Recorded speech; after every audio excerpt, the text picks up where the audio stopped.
अब जाहिर सी बात है, मान लीजिए श्रीलंका चीन व पाकिस्तान से तमिल निर्जातीय समस्या के बारे में पूछा जाए कि वो किसका समर्थन करेंगे, तो इतना तो तय है ना कि उनका तमिलों को लेकर तो कोई इमोशन नहीं होगा। वो सीधे सीधे सिंग्लिश की बात करेंगे, सिंग्लिश की बात करेंगे तो वहाँ की सरकार की बात करेंगे, वहाँ का जो मेन स्ट्रीम तबका है उसकी बात करेंगे। मेन स्ट्रीम तबका जो चाहता है उसी की हाँ में हाँ मिलाएंगे। इसीलिए जब सिविल वार के दौरान श्रीलंका पे मानवाधिकार का आरोप लगता रहा तो भारत सहित विश्व के तमाम देशों ने उसे मानवाधिकार के हनन के कटघरे में खड़ा करने का प्रयास किया यूनाइटेड नेशन के मंच से, लेकिन पाकिस्तान और चीन ने उसके विरुद्ध में मत दिया, यानी वो श्रीलंका की हुकूमत के साथ खड़े दिखे, क्योंकि वो भारत विरोध की वजह से उन्हें ऐसा करना था, है ना। ठीक है, एक और बात, भारत श्रीलंका संबंधों में जब भी बात होती है तो मछुआरों की बात ज़रूर होती है। आपको बताऊं, वर्ष 1974 में 1974 में इंडिया और श्रीलंका के बीच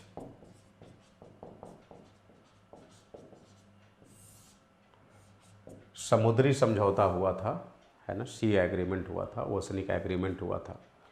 और इस एग्रीमेंट के माध्यम से जो पहले भारत का द्वीप हुआ करता था, कच्चातीवू द्वीप,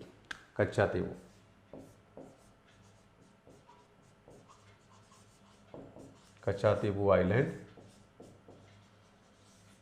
भारत ने उसे श्रीलंका को दे दिया। अब हमारे यहाँ समुद्री सीमा रेखा के विभाजन को लेकर या समुद्री विभाजन को लेकर कि ये भारत की समुद्री रेखा है, ये श्रीलंका की समुद्री रेखा है, वो कुछ ऐसी स्थिति है वहाँ की सुस्पष्ट विभाजन नहीं हो पाता, है ना। उधर से श्रीलंकाई मछुआरे मछली मारते हैं, भारत की तरफ से तमिल मछुआरे। अब इन तमिलों को एक तरह से वहाँ इंसर्जेंट माना जाता है, क्योंकि सिंघली वहाँ तमिलों पे संशय व्यक्त करते हैं और भारत के तमिलों को लेकर वहाँ के लोग ये मानते हैं कि हमारे यहाँ जो तमिल एक तरह से गृह युद्ध की स्थिति बना रखे हैं, इनको भारत के तमिलों से मदद मिलती है, तो ये मछुआरे के रूप में ये आतंकी हैं, उनकी ये सोच होती है। तो अक्सर वहाँ के जो सैन्य बल है, खास करके जो नेवल विंग है, नौसेना के जो सुरक्षा बल हैं, वो बड़ा हार्शली पेश आते हैं भारत के मछुआरों के साथ। और भारत के मछुआरे अक्सर भारत सरकार से ये आवाज़ उठाते हैं कि हमारी कंसर्न्स को, हमारी चिंताओं को सही तरीके से आप एड्रेस करिए, श्रीलंका के साथ ये मामला उठाइए। और जब से हमने कच्चातीवू द्वीप दे दिया तब से थोड़ा सा और तमिलों में डिसकंटेनमेंट हो गई, स्वयं भारत सरकार के विरोधी, कि आपको ऐसा करने की क्या ज़रूरत थी। अब भारत सरकार ने ऐसा इसलिए किया कि हम चाहते थे कि समुद्री सीमा रेखा के निर्धारण को लेकर आपस में कोई विवाद ना हो, पड़ोसी देश है हमारा और हमसे छोटा पड़ोसी देश है। हमारी गुजराल डॉक्ट्रिन भी यही कहती है कि छोटे पड़ोसी देशों को हम एक तरफा सहयोग देंगे, उसकी तरफ से हम गिव एंड टेक का भाव ना रखते हुए हम संबंधों में आगे बढ़ेंगे, है ना। अब हमने कच्चातीवू द्वीप दे दिया, उसके बावजूद इसके आपको बताऊं, श्रीलंका भारत पे ही आरोप लगाता है कि भारत समुद्री सीमा रेखा का उल्लंघन कर रहा है, हमारे क्षेत्र में एनक्रोचमेंट कर रहा है, अतिक्रमण कर रहा है। और अक्सर भारत के मछुआरों को वहाँ पकड़ लिया जाता है, पकड़ के उनके साथ उन्हें कठोर यातना दी जाती है, ये तमाम चीज़ें। कभी कभी तो सीधे गोली मार देते हैं, सब गोलीबारी। तो इसके लिए भी हम प्रयास किए कि मामले को सही तरीके से हैंडल किया जाए, और इसके लिए हमने मछुआरों को आई कार्ड इशू करने की परंपरा शुरू की, है ना। उनकी नावों में GPS टेक्नोलॉजी लगा के, जिससे कि ये पता चल जाए कि आप भारत की समुद्री सीमा में हैं या श्रीलंका की समुद्री सीमा में हैं। प्लस मानवीय आधार पे उनकी समस्याओं को सुलझाने का प्रयास करने का हम प्रयत्न करते हैं। हमारा ये कहना है कि मछुआरों की समस्या लोगों की आजीविका से जुड़ी हुई समस्या है, तो हम उसे ह्यूमैनिटेरियन ग्राउंड पे लेते हैं। लेकिन श्रीलंका कहता है कि नहीं, ये हमारी इंटरनल सिक्योरिटी से जुड़ा हुआ मामला है। ये मछुआरे हमारे यहाँ के जो इंसर्जेंट्स हैं, जो तमिल्स हैं, उनको आइडियोलॉजिकल और ह्यूमन सपोर्ट देते हैं। तो इसलिए श्रीलंका उसे दूसरे एंगल से देखता है। यही कारण है कि मछुआरों के मुद्दे को लेकर भी दोनों देशों में आए दिन खटास उत्पन्न हो जाती है। समझ रहे हैं? हालांकि साइंटिफिक तरीके से हम कोशिश कर रहे हैं कि उसे रिजॉल्व कर दें। तो मछुआरों को लेकर जब भारत का दृष्टिकोण आपसे पूछेगा तो क्या बताएंगे? यही बताएंगे कि भारत उसे आजीविका के रूप में लेता है, लाइवलीहुड के रूप में लेता है। श्रीलंका उसे इंटरनल सिक्योरिटी के थ्रेट के रूप में लेता है, उन्हें LTTE समर्थक के रूप में लेता है। समझ रहे हैं?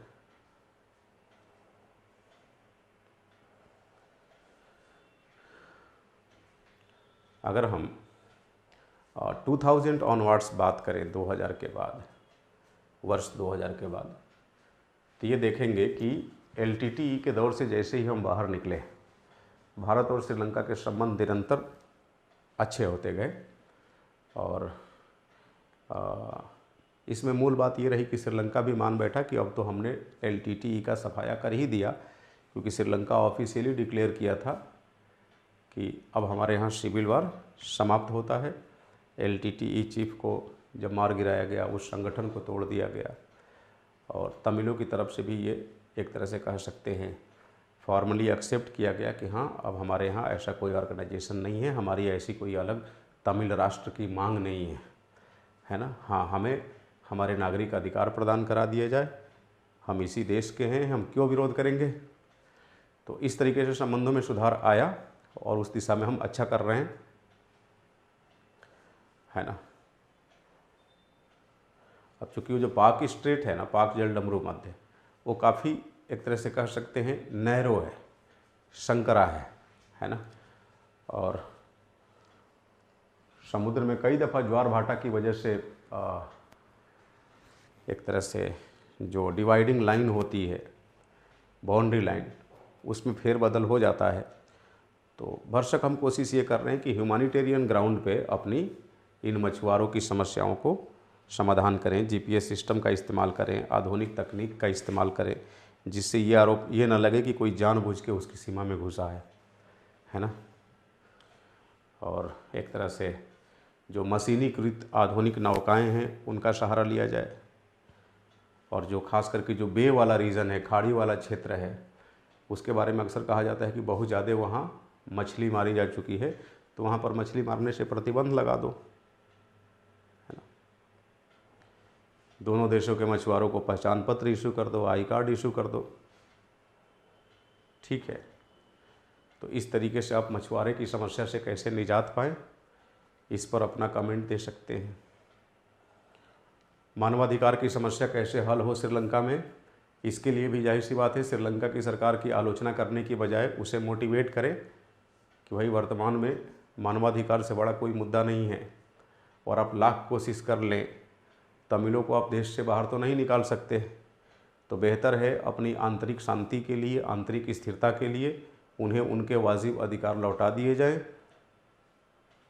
सिंघली और तमिलों, इन दोनों के साथ कोई भेदभाव ना रहे, तमिलों को ऐसा महसूस ना हो कि वो दोम दर्जे का नागरिक है, और इस तरह से करके आप इस क्राइसिस को सॉर्ट आउट कर सकते हैं, है ना। 1999 में यूनाइटेड नेशन ने वहाँ पर एक तरह से मानवाधिकार उच्चायोग की भी स्थापना की थी श्रीलंका में, ताकि जो मानवाधिकार से संबंधित बढ़ती हुई घटनाएं हैं उन पर नज़र रखी जा सके, और श्रीलंका को इत्तलाक किया जा सके कि आप सही रास्ते पर चलो, ये ठीक नहीं है। मतलब ग्लोबल फ्रेटर्निटी का भी रुझान उस पर रहा ह्यूमन राइट्स को लेकर, है ना। 2006 में ह्यूमन राइट्स काउंसिल को सेटअप किया गया श्रीलंका में, कोलंबो के अंदर। ये एक तरह से 46 मेंबर काउंसिल है, ताकि वहाँ मानवाधिकारों के साथ कोई कंप्रोमाइज़ ना हो, मानवाधिकारों का उल्लंघन वहाँ की सरकार ना कर सके। शुरुआत में आपको पढ़ाया था मैं कि जहाँ भी माइनॉरिटी मेजॉरिटी का मामला आता है और बात ह्यूमन राइट्स की जब आए, तो यही देखा जाता है कि जो सरकार है, क्या सरकार स्वयं अल्पसंख्यकों के हितों को कंप्रोमाइज़ कर रही है, या फिर अल्पसंख्यकों के साथ जो बहुसंख्यक अत्याचार कर रहे हैं उस अत्याचार को रोक पाने में सरकार समर्थ नहीं है ना। तो ऐसे मानकों पर ग्लोबल फ्रेटर्निटी से लास्ट में हमने एज ए कंक्लूजन यही देखा था कि या तो सरकार अक्षम हो या सरकार स्वयं मानवाधिकार का उल्लंघन करने पर उतारू हो तो विश्व बिरादरी वहाँ हस्तक्षेप कर सकती है, क्योंकि भौगोलिक संप्रभुता किसी भी देश की आंतरिक संप्रभुता मानवाधिकार से बड़ी नहीं हो सकती। इस समय एंटायर वर्ल्ड, पूरा विश्व सांस्कृतिक रूप से यूनिफाइड हो चुका है। भूमंडलीकरण आपने पढ़ा है ना, ग्लोबलाइजेशन।